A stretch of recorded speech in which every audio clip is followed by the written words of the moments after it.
Bộ phim Truyền Dã Ngoại Lạc Vào Rừng Sâu. Diễn viên Y Tiếng, diễn viên Y Liễu,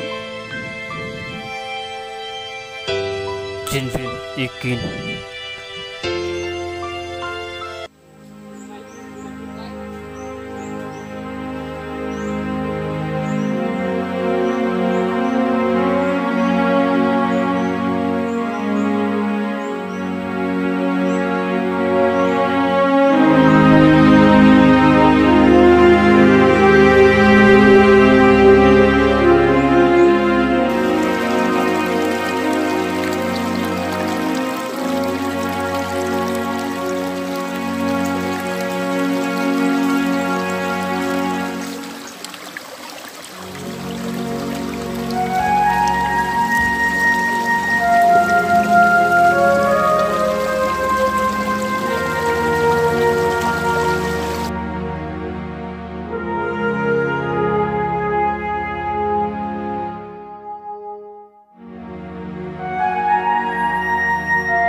Nghe, lấy bản đồ ra.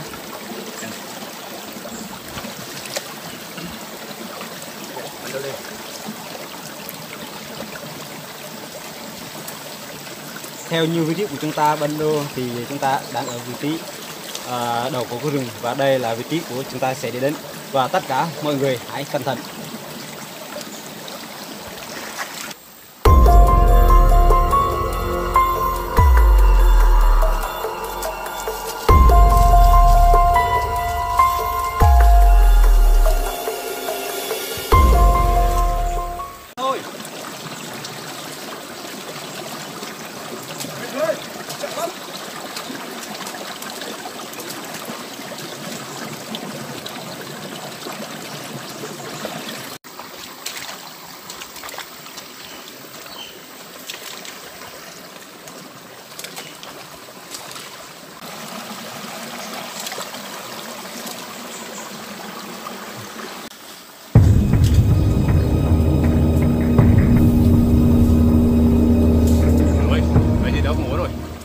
Đâu đâu?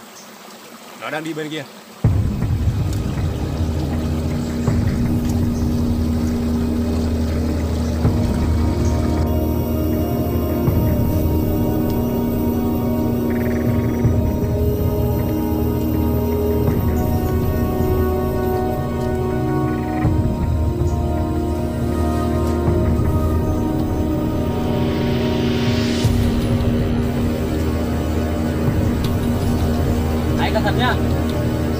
đây nguy hiểm lắm.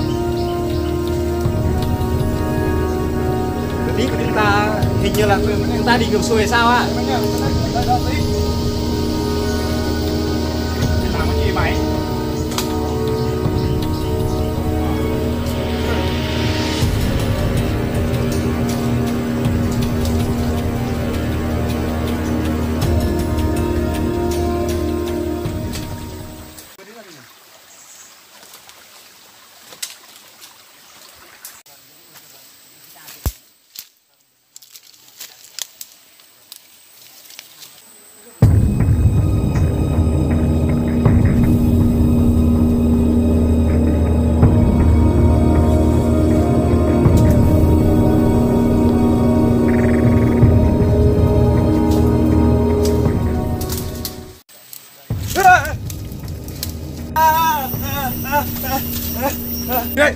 Ê, cậu còn la. Ê, cái thằng nhát vậy ở đây. Có đâu? Đây, đâu? đây. Lợn thôi. Nghe trong hồi xưa chỗ này kể rằng chỗ này là có một mấy trăm đó là sự thật. Nếu như vậy chúng ta không nên ở đây, chúng ta nên trở về là tốt nhất. Bây giờ làm gì mà có nữa. Hồi nãy do thằng em nó đi tiểu á, là nó gặp cái gì đó nói là người rừng á, phải đâu đó là con lợn rừng ở đó thôi. Thôi Anh bây em cứ lên đường mục đích của mình đi. Thôi bây giờ đi cho biết nha. Rồi đi. Nè.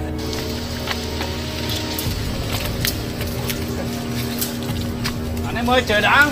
Ồ, phải sầu quá.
Ghi đừng, ghi đừng, ghi đừng.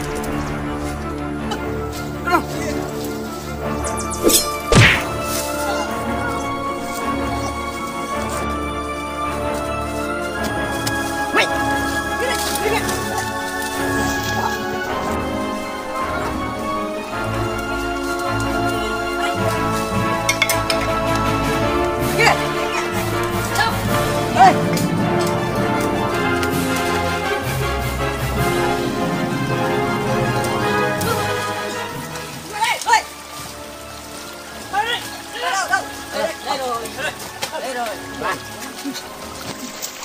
Mày vào đây. Đi đây. Ra.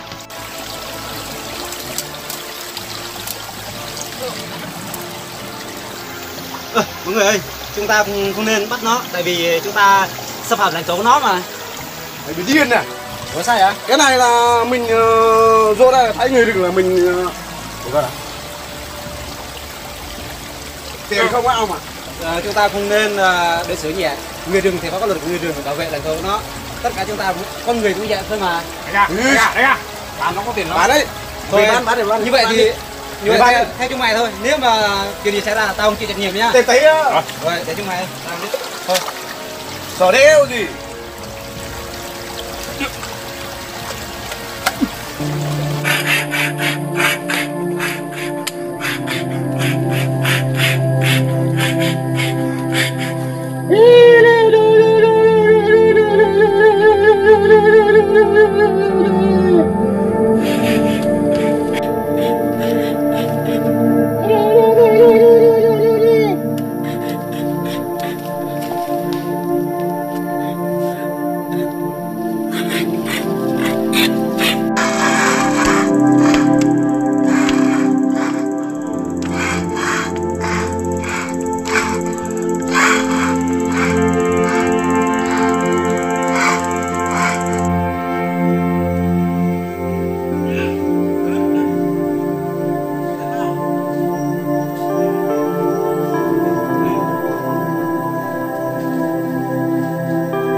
Ơi, mọi người đâu rồi?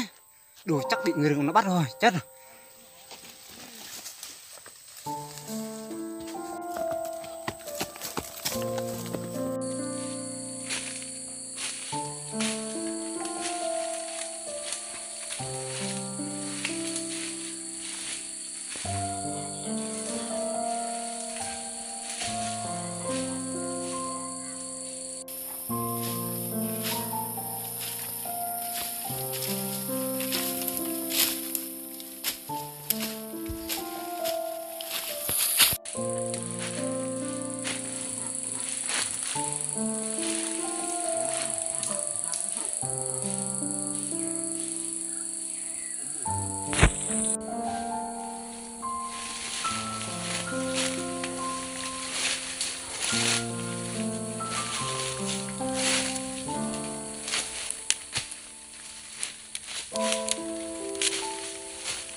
con San đâu rồi?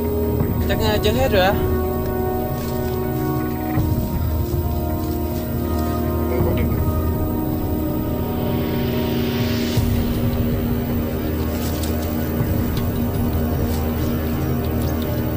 Máy không liên lạc rồi.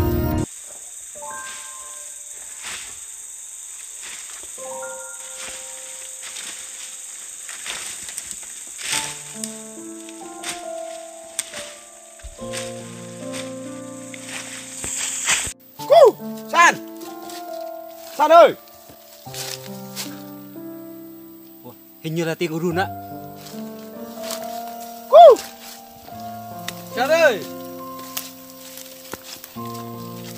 Run ơi! Đó. Đây. Sao? Anh có sao không?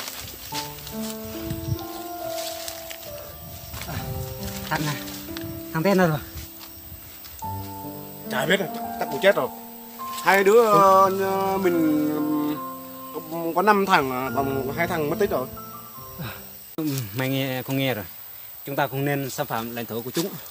Dù là động vật hay là người rừng đều có lãnh thổ, quyền tự do của nó. Bây giờ chúng ta biết hậu quả chúng ta thế nào rồi. Thôi, về thôi.